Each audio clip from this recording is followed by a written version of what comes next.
व्याख्यामुद्रां करसरसुजैः पुस्तकं शङ्खचक्रे बिभ्रद्भिन्नस्फटिकरुचिरे पुण्डरीके निषण्णः अम्लानश्रीरमृतविशधेरंशुभिः प्लावयन् माम् आविर्भूयादनघमहिमा मानसे वागधीशः रमापतिं पूर्णगुणं मुकुन्दं व्यासं च विज्ञानसहस्रभानुं पूर्णप्रबोधं च सुतत्वदीपं क्रमाद्गुरूंश्च प्रणमामि मूर्ध्ना सर्वेन्द्रियाभिमानिस्थमुख्यप्राणस्थविष्णुना प्रेरितश्रीशतुष्ट्यर्थं करिष्ये कर्म चाखिलम् रामाय रामभद्राय रामचन्द्राय वेधसे रघुनाथाय नाथाय सीतायाः पतये नमः। वाल्मीकेर्गौः पुनीयान्नः महीधरपदाश्रया यद्दुग्धमुपजीवन्ति कवयस्तरणका इव स्वस्त्यस्तु सतां हरिः ಓಂ. ಸುಂದರಕಾಂಡದ ಹನುಮಂತನ ವಿಶಿಷ್ಟ ಸಾಮರ್ಥ್ಯವನ್ನು ಪರಿಚಯಿಸುವ ಈ ಕಥಾಭಾಗದ 7 ಸರ್ಗಗಳನ್ನು ನಾವು ಈ ಹಿಂದೆ ನೋಡಿದ್ದೆವು. ಹನುಮಂತ ಉಪದ್ರವಗಳನ್ನೆಲ್ಲ ದಾಟಿ ಲಂಕಿಣಿಯನ್ನು ಮಣಿಸಿ ಹಲವು ಮನೆಗಳನ್ನು ಪ್ರವೇಶಿಸಿ ಎಲ್ಲೆಲ್ಲಿ ಸೀತೆ ಇದ್ದಾಳೆ ಅಂತ ಹುಡುಕ್ತಾ ಹೋಗುವಾಗ ಅವನಿಗೆ ಏನೇನು ಕಂಡಿತೋ ಅದನ್ನೂ ಕೂಡ ವರ್ಣಿಸ್ತಾ ಬರ್ತಾ ಇದ್ದಾರೆ. ಮಧ್ಯದಲ್ಲಿ ಒಂದು ಕಡೆ ಒಂದು ವಿಶಿಷ್ಟವಾದ ವಿಮಾನವನ್ನು ನೋಡಿದ. ಪುಷ್ಪಕ ಅಂತ ಅದರ ಹೆಸರು ಅಂತ ನಾವು ನೋಡಿದೆವು. ಆ ಪುಷ್ಪಕ ವಿಮಾನದ ವರ್ಣನೆಯನ್ನು ಹೇಳುತ್ತಾ ತದಪ್ರಮೇಯಾತಿ ಪ್ರತಿಕಾರ ಕೃತ್ರಿಮಂ ಕೃತಂ ಸ್ವಯಂ ಸಾಧ್ವಿತೆ ವಿಶ್ವಕರ್ಮಣ ದಿವಂಗತಂ ವಾಯುಪಥ ಪ್ರತಿಷ್ಠಿತಂ ವ್ಯರಾಜತಾದಿತ್ಯಪಥಸ್ಯ ಲಕ್ಷ್ಮವತ್. ಅಪ್ರಮೇಯಂ, ಸುಲಭದಲ್ಲಿ ಅದನ್ನು ಏನು ಅಂತ ಯಾರೋ ಆಪ್ರೇಟ್ ಮಾಡಲಿಕ್ಕೆ ಆಗುವಂಥದ್ದಲ್ಲ. ಕದ್ಕೊಂಡು ಹೋದರೂ ಸುಮ್ಮನೆ ಐಫೋನ್ ಕದ್ಕೊಂಡು ಹೋಗಿ ಇಟ್ಕೊಂಡಾಗೆ ಏನು ಮಾಡಲಿಕ್ಕಿರೋದಿಲ್ಲ, ಅದು ಸುಮ್ಮನೆ ಮನೆಯಲ್ಲಿ ಪೂಜೆಗಷ್ಟೇ. ಹಾಗೆ ಅಪ್ರಮೇಯಂ, ಸುಲಭದಲ್ಲಿ ಅರಿತುಕೊಳ್ಳಿಕ್ಕೆ ಸಾಧ್ಯ ಆಗುವುದಿಲ್ಲ. ಅಪ್ರತಿಕಾರ ಕೃತ್ರಿಮಂ, ಬೇರೆ ಯಾರೇ ಅದರ ಮೇಲೆ ದಾಳಿ ಮಾಡಿ ಅದರ ಸ್ವರೂಪವನ್ನು ಅಂದಗೆಡಿಸುವುದಕ್ಕೆ ಸಾಧ್ಯ ಇಲ್ಲ. ಅದರ ವಸ್ತುವನ್ನೇ ಇಲ್ಲ ಅಂತ ನಾಶ ಮಾಡಲಿಕ್ಕೆ ಸಾಧ್ಯ ಆಗುವುದಿಲ್ಲ. ಅಪ್ರತಿಕಾರ, ಅಷ್ಟು ಕೃತ್ರಿಮ ಅಂದರೆ ಕಾಣಿಸದಂತೆ ತನ್ನನ್ನು ತಾನು ರಕ್ಷಿಸಿಕೊಳ್ಳುತ್ತೆ. ಶತ್ರುಗಳು ಯಾರಾದರೂ ಎದುರಾದರೆ ತಾನಾಗಿ ವಿಮಾನ ಮರೆಯಾಗ್ಬಿಡುತ್ತೆ. ರ್ಯಾಡರಿಗೂ ಸಿಗಲ್ಲ, ಯಾರ ಕಣ್ಣಿಗೂ ಗೋಚರಿಸುವುದಿಲ್ಲ. ಅಂತಹ ಕಣ್ಣಿಗೆ ಗೋಚರಿಸದ, ಸುಲಭದಲ್ಲಿ ಯಾರಿಂದಲೂ ಅದು ಏನು ಅಂತ ತಿಳಿಯಲು ಸಾಧ್ಯವಾಗದ, ಲೆಕ್ಕಾಚಾರ ಹಾಕಿ ಇಷ್ಟು ವೇಗವಾಗಿ ಹೋಗುತ್ತೆ, ಇಷ್ಟು ದೂರದಿಂದ ಬರುತ್ತೆ, ಇಷ್ಟು ದೊಡ್ಡದಿದೆ, ಹಾಗಾಗಿ ನಾನು ಹೀಗೆ ಪ್ರತಿದಾಳಿ ಮಾಡಬಹುದು ಅನ್ನುವ ಲೆಕ್ಕಾಚಾರಕ್ಕೆ ಸಿಗದೇ ಇರುವಂತಹ ವಿಮಾನ ಅದು. ಇಂಥದ್ದು ಸಿಕ್ಕಿದರೆ ಇವತ್ತಿನ ಯುದ್ಧ ವಿಮಾನಗಳಲ್ಲಿ ಅದರ ಸ್ವರೂಪವೇ ಬೇರೆ ಆಗುತ್ತೆ. ವಿಶ್ವಕರ್ಮ ಸೃಷ್ಟಿ ಮಾಡಿದ ಮೇಲೆ ಖುಷಿಯಾಯಿತು ಅಂತ ಅಂದ್ಕೊಂಡಂತೆ. ಇದೊಂದು ಒಳ್ಳೆ, ನಾನು ಮಾಡಿದ ಕೆಲಸಗಳಲ್ಲಿ ದಿ ಬೆಸ್ಟ್ ಮ್ಯಾಗ್ನೋಮೋಪಸ್ ಅಂತೀವಲ್ಲ ನಾವು, ಕೃತಿಶ್ರೇಷ್ಠ ಅಂತ. ಹಾಗೆ ಸಾಧ್ವಿತಿ ಸ್ವಯಂ ಕೃತಂ ಸಾಧ್ವಿತಿ ವಿಶ್ವಕರ್ಮಣ, ತಾನೇ ಮಾಡಿ ಆದಮೇಲೆ ಇದು ಚೆನ್ನಾಗಿದೆ, ಇದು ಅತ್ಯಂತ ಅಪೂರ್ವವಾದ ಒಂದು ರಚನೆ, ನನ್ನ ಕೃತಿಗಳಲ್ಲಿ ನನ್ನ ಕಾರ್ಯಗಳಲ್ಲಿ ಅತ್ಯಂತ ಉತ್ತಮವಾದದ್ದು ಅಂತ ತನಗೆ ತಾನು ಭೇಷ್ ಅಂತ ಹೇಳಿಸಿಕೊಂಡ. ಅಂದರೆ ತಿಳುವಳಿಕೆಯಲ್ಲಿ ದೋಷ ಇದ್ದವನಿಗೆ ಕೆಟ್ಟ ಪದ್ಯ ಬರೆದ ಮೇಲೂ ತಾನು ಚೆನ್ನಾಗೇ ಬರೆದಿದ್ದೇನೆ ಅಂತಿರುತ್ತೆ. ವಿಶ್ವಕರ್ಮ ಹಾಗಲ್ಲ, ಅವನು ವೆಲ್ ನೋನ್, ಅವನು ಅದ್ಭುತವಾದ ಸೃಷ್ಟಿಗಳ ವಿಷಯದಲ್ಲಿ ಅವನಿಗಿರುವ ಮನ್ನಣೆ ಸಮಾಜದಲ್ಲಿ ಅತ್ಯಂತ ದೊಡ್ಡದು. ಸ್ವತಃ ಕೃಷ್ಣನೇ ನಂದೊಂದು ಪ್ರತಿಮೆ ಮಾಡಿಕೊಡು ಅಂತ ಕೇಳಿಸಿಕೊಳ್ಳುವಷ್ಟು ದೊಡ್ಡ ವ್ಯಕ್ತಿ. ಹಾಗಾಗಿ ಕೃಷ್ಣ ಹೇಳಿತಾನೆ ಈ ಉಡುಪಿ ಕೃಷ್ಣನ ಪ್ರತಿಮೆಯನ್ನು ಮಾಡಿಸಿಕೊಂಡು ರುಕ್ಮಿಣಿ ಪೂಜೆ ಮಾಡಿ ಅದು ಆಚಾರ್ಯರಿಂದ ಈಗ ಇಲ್ಲಿ ಪ್ರತಿಷ್ಠಿತವಾಗಿ ನಾವು ಅದರ ಸಾನ್ನಿಧ್ಯದಲ್ಲಿ ನೆಲೆಗೊಂಡದ್ದು. ಹಾಗಾಗಿ ವಿಶ್ವಕರ್ಮನ ಸೃಷ್ಟಿ ಅಂತ ಅನ್ನೋದು ಅದು ಅದ್ಭುತವೇ. ಅದರ ಈ ರೀತಿ ಜಗತ್ತಿನಲ್ಲಿ ಬಹುಶಃ ಬೇರೆ ಯಾವ ಪ್ರತಿಮೆಗೂ ಇಷ್ಟು ವೈವಿಧ್ಯದ ಅಲಂಕಾರ ಆಗಲಿಕ್ಕೆ ಸಾಧ್ಯ ಇಲ್ಲ. ಅದರ ಕಣ್ಣು, ಅದರ ನಗೆ, ಅದು ನಿಂತುಕೊಳ್ಳುವ ಭಂಗಿ, ಎಷ್ಟು ಥರದ, ಏನೇ ಇನ್ನು ಉಳಿದ ಬೇರೆ ಬೇರೆ ಕ್ಷೇತ್ರಗಳಲ್ಲಿ ಇದನ್ನು ಅನುಕರಣೆ ಮಾಡಿದರೂ ಅನುಕರಣೆ ಅಂತ ಅನ್ನಿಸುತ್ತೆ ಹೊರತು ಅದರದ್ದೇ ಒಂದು ಸಹಜವಾದ, ಬಹಳ ಜನಕ್ಕೆ ಬಹುಶಃ ದಿವಸಕ್ಕೊಂದು ಪ್ರತಿಮೆ ತಂದಿಡ್ತಾರೆ ಅಂತಲೂ ಮಾತಾಡೋರಿದ್ದಾರೆ ಗೊತ್ತಿಲ್ಲದೆ. ಯಾಕೆಂದರೆ ಕಾಲು ಕೈ ಎಲ್ಲ ಎಲ್ಲೆಲ್ಲಿಂದಲೂ ಬರುತ್ತೆ, ಹೇಗೇಗೋ ಬರುತ್ತೆ. ಇದೇನು ಅಲ್ಲಿ ಮೇಣದ್ದೇನಾದರೂ ಬೊಂಬೆ ಇದೆಯೋ ಅಥವಾ ಬೇರೆ ಏನಾದರೂ ತಂದಿಡ್ತಾರೋ ಅಂತ. ಆದರೆ ಮುಖ ಸೇಮ್ ಇದೆ, ಅದರಿಂದಾಗಿ ಬೇರೆ ಆಗಲಿಕ್ಕೆ ಸಾಧ್ಯ ಇಲ್ಲ. ಆದರೆ ನಿಂತಿರುವ ಪ್ರತಿಮೆಯನ್ನು ಹೀಗೆಲ್ಲ ಕೈ ಜಾಡಿಸಿ ಉದ್ದಕ್ಕೆ ಮಲಗಿಸಿ ಅಡ್ಡಕ್ಕೆ ಎಬ್ಬಿಸಿ ಏನೇನೋ ಬಾಣ ಹಿಡ್ಕೊಳ್ತಾನೆ, ಗದೆ ಹಿಡ್ಕೊಳ್ತಾನೆ, ಇದ್ದಕ್ಕಿದ್ದಂತೆ ಪುಷ್ಪ ಹಿಡ್ಕೊಳ್ತಾನೆ, ಹೆಣ್ಣಾಗ್ಬಿಡ್ತಾನೆ, ಗಂಡಾಗ್ಬಿಡ್ತಾನೆ, ಬದಲಾಯಿಸಿಕೊಳ್ತಾನೆ. ಇದೆಲ್ಲ ವಿಶ್ವಕರ್ಮನ ಒಂದು ಸೃಷ್ಟಿಗೆ ಅನುಕೂಲವಾದಂತಹ ಸ್ಥಿತಿಯನ್ನು ಯೋಚಿಸಿ ಆಚಾರ್ಯರು ಅದನ್ನು ಇಲ್ಲಿ ಪ್ರತಿಷ್ಠೆ ಮಾಡಿದ್ದು. ಹಾಗಾಗಿ ವಿಶ್ವಕರ್ಮನಿಗೆ ಖುಷಿ ಕೊಟ್ಟ ಪ್ರತಿಕೃತಿಯಾಗಿ ಪುಷ್ಪಕ ವಿಮಾನವನ್ನು ಅವನು ನೋಡಿಕೊಂಡಿದ್ದ. ದಿವಂ ಗತಂ, ಹಗಲು ಹೊತ್ತು ಅಂದರೆ ದೇವಲೋಕದ ತನಕ ಓಡಾಡಬಲ್ಲದ್ದು. ಅಷ್ಟೇ ಅಲ್ಲ, ವಾಯು ಪ್ರತಿಷ್ಠಿತಂ, ಅದು ನೆಲದಲ್ಲಿ ಇರುವುದಿಲ್ಲ. ಮನೆಯಲ್ಲಿ ತಂದು ಲ್ಯಾಂಡ್ ಮಾಡಿದರು, ಅದು ನಿಂತಿದ್ದ ಗಾಳಿಯಲ್ಲೇ. ವಾಯು ಪಥ ಪ್ರತಿಷ್ಠಿತಂ, ಯಾವಾಗಲೂ ಅದಕ್ಕೆ ಲ್ಯಾಂಡ್ ಮಾಡಲಿಕ್ಕೆ ಜಾಗವೇ ಬೇಡ. ಮನೆ ಮೇಲೇ ಒಂದಿಷ್ಟು ಎತ್ತರದಲ್ಲಿ ಹೀಗೆ ಇರು ಅಂತಂದರೆ ಅದು ಅಲ್ಲೇ ಇರುತ್ತೆ. ನಮ್ಮ ಮನೆಗೆ ಮೇಲಿಂದ ಮಳೆ ಬಿದ್ದರೂ ತಡಿಲಿಕ್ಕೂ ಆಗುತ್ತೆ. ಯಾವುದಾದ್ರೂ, ಯಾಕೆಂದರೆ ಅದು ವಿದ್ಯುತ್ತಿನ ಯಾವುದೇ ದಾಳಿಗೂ ಒಳಗಾಗದೇ ಇರುವುದು. ಇದು ಮೇಘಗಳ ತಿಕ್ಕಾಟದಿಂದ ಉಂಟಾದ ಮಿಂಚಿನ ಪೆಟ್ಟು ಅನ್ನೋದು ಕ್ಷಣ ಮಾತ್ರದಲ್ಲಿ ಎಲ್ಲವನ್ನು ಸುಟ್ಟು ಹಾಕುತ್ತೆ ಅಂತ ಹೇಳುವುದಲ್ವ. ಇದು ಅರ್ಥಿಂಗ್ ವೈರ್ ಥರನೂ ಇಡೀ ಮನೆಗೆ ಪ್ರೊಟೆಕ್ಷನ್ ಥರ ಮನೆಯ ಮೇಲೇ ನಿಲ್ಲಿಸ್ಕೊಳ್ಬಹುದಾದದ್ದು. ಹಾಗೊಂದು ವಿಮಾನ ಕಂಡಿಡಿದ್ರೆ ಎಲ್ಲರೂ ಅವರವ್ರ ವಿಮಾನದಲ್ಲಿರುವುದು. ಮತ್ತು ಒಂದಕ್ಕೊಂದು ಡಿಕ್ಕಿ ಹೊಡೆಯುವುದಿಲ್ಲ, ಪಕ್ಷಿಗಳಿಂದ ಏಟಾಗುವುದಿಲ್ಲ, ಯಾವ ಎದುರಿನ ಶತ್ರುಗಳಿದ್ದು ಕಾಣಿಸಿಕೊಳ್ಳುವುದಿಲ್ಲ. ಎಷ್ಟು ಜನ ಬೇಕಾದರೂ ಸೇರಿಸಿದಷ್ಟು ಸೀಟು ವೃದ್ಧಿ ಆಗ್ತಾ ಹೋಗುತ್ತೆ, ಕಮ್ಮಿ ಆಗೋದಿಲ್ಲ. ಎಕ್ಸ್ಪ್ಯಾಂಡೇಬಲ್, ಎಷ್ಟು ಬೇಕಾದರೂ ಅದು ವಿಸ್ತಾರಗೊಳ್ಳುತ್ತೆ. ಹೀಗಿರುವ ವಾಯುಪಥ ಪ್ರತಿಷ್ಠಿತಂ ವ್ಯರಾಜತ ಆದಿತ್ಯ ಪಥಸ್ಯ ಲಕ್ಷ್ಮವತ್. ಆಕಾಶದ ಮಾರ್ಗದಲ್ಲಿ ಸೂರ್ಯನ ಗತಿಯ ತನಕವೂ ಗತಿ ಅಂದರೆ ಸುಡುವುದಿಲ್ಲ ಅಂತ, ಸುಟ್ಟು ಕರಕಲಾಗುವ ಸ್ಥಿತಿಯೂ ಇಲ್ಲ. ಅಂತಹ ಅದ್ಭುತವಾದಂತಹ ದೇವಲೋಕದ ಅಂದರೆ ಸೂರ್ಯನ ಸ್ಥಳದಲ್ಲಿ ಸೂರ್ಯನೇ ನಿಂತರೆ ಹೇಗೆ ಕಾಣುತ್ತೋ ಹಾಗೆ ಆಕಾಶದಲ್ಲಿ ಇದ್ದ ತಕ್ಷಣ ಇನ್ನೊಂದು ಸೂರ್ಯ ಅನ್ನುವಂತೆ ಕಾಣಿಸುವುದು ಇದಕ್ಕಿರುವ ಬೆಳಕಿನ ವ್ಯವಸ್ಥೆ.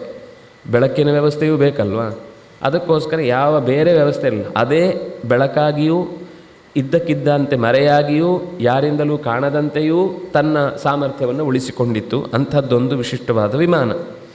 ಅಲ್ಲಿ ಏನನ್ನು ಹೇಳೋದು ವರ್ಣನೆ ವಿಷಯದಲ್ಲಿ, ಯಾವ ರೀತಿ ವಿಶೇಷ ವರ್ಣನೆ ಕೊಟ್ಟರೂ ಇದಕ್ಕೆ ಪ್ರತಿಯಾಗಿ ಇನ್ನೊಂದು ಉದಾಹರಣೆ ಕೊಡಲಿಕ್ಕೆ ಸಾಧ್ಯ ಇಲ್ಲ. ಅಂತಹ ಸುಂದರವಾದ ವಿಮಾನ ಹೇಗೆ ಹೋಗುತ್ತಿದ್ದು? ಇದಕ್ಕೆ ಪೆಟ್ರೋಲು ಏನು, ಡೀಸೆಲ್ ಏನು, ಅಥವಾ ಎ ಗ್ರೇಡ್ ಇದ್ದು ಕೆರೋಸಿನ್ ಬೇಕಾ, ಏನಿದಕ್ಕೆ?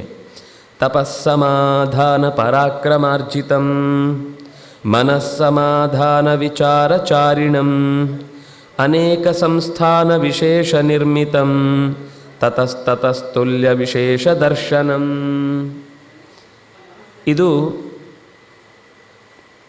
ಯಾರಿಗಾದರೂ ಓಡಿಸ್ಲಿಕ್ಕೆ ಬರಬೇಕು ಅಂದರೆ ಅವನ ಆರ್ಜಿತ ಅಂದರೆ ಈಗ ಪಿತ್ರಾರ್ಜಿತ ಅಂತ ಹೇಳ್ತಲ್ಲ, ಅವನ ವಶಕ್ಕೆ ಅದು ಬರಬೇಕು ಅಂದರೆ ತಪಸ್ಸು ಬೇಕು. ಮತ್ತು ತಪಸ್ಸು ಬಂದ ಮೇಲೆ ಅಹಂಕಾರ ಬಂದರೂ ಪೂರ್ಣ ಪ್ರಮಾಣದಲ್ಲಿ ಅಂದರೆ ಆರ್ಜಿತಂ ತಪಸ್ಸಮಾಧಾನ ಪರಾಕ್ರಮಾರ್ಜಿತಂ. ಪರಾಕ್ರಮ ಇರಬೇಕು, ತಪಸ್ಸಿರಬೇಕು, ನಿರಂತರವಾಗಿ ಅದನ್ನು ಉಪಯೋಗಿಸಲಿಕ್ಕೆ ಮನಸ್ಸಿನ ಹಿಡಿತ ಬೇಕು. ಮನಸ್ಸಿನ ಹಿಡಿತ ಅದು ಅಸಾಧಾರಣವಾದ ಗುಣ. ಅದರಿಂದಾಗಿ ಇದು ವಿಮಾನಗಳು ಅಂತಂದಾಗ ನಮಗೆ ಇವತ್ತು ಗೊತ್ತಿರೋದು ಯಂತ್ರ ವಿಮಾನ. ಆದ್ದರಿಂದ ನಮ್ಮ ಪ್ರಶ್ನೆ ಯಾವುದರಲ್ಲಿ ಓಡಿಸ್ತೇವೆ ಅಂತ. ಈಗ ಹಿಂದೆ ಕುದುರೆಗಳಲ್ಲಿ ಓಡ್ತಾ ಇತ್ತು ಅಂದರೆ ಇನ್ನೊಂದು 100 ವರ್ಷ ಆದಮೇಲೆ ಯಾರು ನಂಬುದಿಲ್ಲ, ಕುದುರೆ ಅನ್ನೋ ವಸ್ತುವೇ ಇಲ್ಲ ಅಂತ ಆಗುತ್ತೆ ಅಂತ ಇಟ್ಕೊಳ್ಳಿ. ಈ ಬಂಡಿಗಳು ಕೂಡ ಇಲ್ಲ ಅಂತಾಗುತ್ತೆ. ಆವಾಗ ಒಂದು 500 ವರ್ಷ ಹೋದ ಮೇಲೆ ಬಂಡಿಯಲ್ಲಿ ಹೇಗೆ ಓಡಿಸ್ತಾರೆ? ಎತ್ತುಗಳು ಅನ್ನೋ ಪ್ರಾಣಿಯೇ ಜಗತ್ತಿನಲ್ಲಿ ಇದ್ದದ್ದು ಅವ್ರಿಗೆ ಗೊತ್ತಿಲ್ಲ, ಚಿತ್ರದಲ್ಲಿ ಎಲ್ಲೋ ಇದರಲ್ಲಿ ನೋಡಿರ್ತಾರೆ. ಅವಾಗ ಸಾಧ್ಯನೇ ಇಲ್ಲ. ಅದು ಹೇಗೆ ರೀ, ಅದೇನೋ ಹುಲ್ಲು ತಿನ್ನತ್ತಂತೆ, ಓಡುತ್ತಂತೆ, ಇದು ಅಸಾಧ್ಯ ಅಂತ. ಹಾಗೆ ಇದು ನಮಗೆ ಅಸಾಧ್ಯ ಅಂತ ಅನಿಸುತ್ತೆ. ಆ ಕಾಲದ ತಪಸ್ಸಿನ ಬಲದಿಂದ ಪರಾಕ್ರಮವನ್ನು ಸಂಪಾದಿಸಿ ವಿಮಾನವನ್ನು ಓಡಿಸುವುದು ಅಂತ ಅನ್ನೋದು ಅಸಾಧಾರಣವಾದ ಗುಣವಾಗಿ ಇತ್ತು. ಅದರಲ್ಲೂ ಮನಸ್ಸಮಾಧಾನ ವಿಚಾರಚಾರಿಣಂ ಯಂತ್ರ ವಿಮಾನ ಅಂತ ನಾವಿವತ್ತು ಹೇಳಿದರೆ, ಇನ್ನೊಂದು ವಿಮಾನ ಮಂತ್ರ ವಿಮಾನ. ಅದೇ ಮನಸ್ಸಿನ ಹಿಡಿತದಲ್ಲಿ ಅದು ನಡೆಯುತ್ತೆ. ಅದಕ್ಕೆ ತುಂಬ ವಿವರಣೆ ಕೊಡ್ತಾರೆ. ಏನು ಅಂದರೆ, ಮನಸ್ಸಮಾಧಾಯತು ಶೀಘ್ರಗಾಮಿನಂ ದುರಾವರಂ ಮಾರುತ ತುಲ್ಯಗಾಮಿನಂ ಮಹಾತ್ಮನಾಂ ಪುಣ್ಯಕೃತಾಂ ಮಹರ್ದಿನಾಂ ಯಶಸ್ವಿನಾಂ ಅಗ್ರೆ ಮುದಾರ ಮಿವಾಲಯಂ. ದೊಡ್ಡ ವಿಶಾಲವಾದ ಪ್ರದೇಶ, ಮನಸ್ಸು ಎಲ್ಲಿಗೆ ಹೋಗಬೇಕು ಅಂತ ಯೋಚನೆ ಮಾಡಿ ಕೂತ್ರೆ ಸರಿ. ಇವತ್ತೇನೋ ಟೆಲ್ಸನ ಏನೋ ಒಂದು ಕಾರು, ಅದು ಎಲ್ಲಿ ಬೇಕಾದರೂ ಪಾರ್ಕಿಂಗ್ ಅದನ್ನೇ ಮಾಡಿಕೊಳ್ಳುತ್ತೆ, ಅದೇ ಗಾಡಿ ಹೋಗುತ್ತೆ ಅಂತೆಲ್ಲ ಇವತ್ತೆಲ್ಲ ಕೇಳ್ತೀವಿ. ಇದು ಮನಸ್ಸಿನಲ್ಲಿ ಒಂದು ಸಂಕಲ್ಪ ಮಾಡಿದರೆ ಅಲ್ಲಿಗೆ ಹೋಗಿಬಿಡುತ್ತಷ್ಟೆ. ಇವನು ಮತ್ತೆ ಡ್ರೈವಿಂಗ್ ಮಾಡಬೇಕು, ಧ್ಯಾನದಲ್ಲಿ ಕೂತಿರಬೇಕು ಅಲ್ಲ. ಮನಸ್ಸಿನಲ್ಲಿ ಒಂದು ಸರ್ತಿ ಅದನ್ನು GPS ಬೇಡ, ರಸ್ತೆ ಎಷ್ಟು ದೂರ ಇದೆ ಗೊತ್ತು, ಕ್ಯಾಲ್ಕುಲೇಷನ್ ಎಲ್ಲ ಅದೇ ಮಾಡಿಕೊಳ್ಳುತ್ತೆ. ಇವನಿಗೇನು ಬೇಕಾಗಿಲ್ಲ. ಕೂತ ಮೇಲೆ ನಾನೀಗ ದಂಡಕಾವನಕ್ಕೆ ಹೋಗಬೇಕು, ಹೋಯ್ತು. ಅಯೋಧ್ಯೆಗೆ ಹೋಗಬೇಕು, ಹೋಯ್ತು. ಲಂಕೆಗೆ ಹೋಗಬೇಕು, ಹೋಯ್ತು. ಅಲ್ಲಿ ಎಲ್ಲಿ ಅಂತ ನಾವು ಗುರುತಿಸ್ಬೇಕಿದ್ದು, ಆ ಪ್ಲೇಸ್ ಗೊತ್ತಿದ್ರೆ ಸರಿ.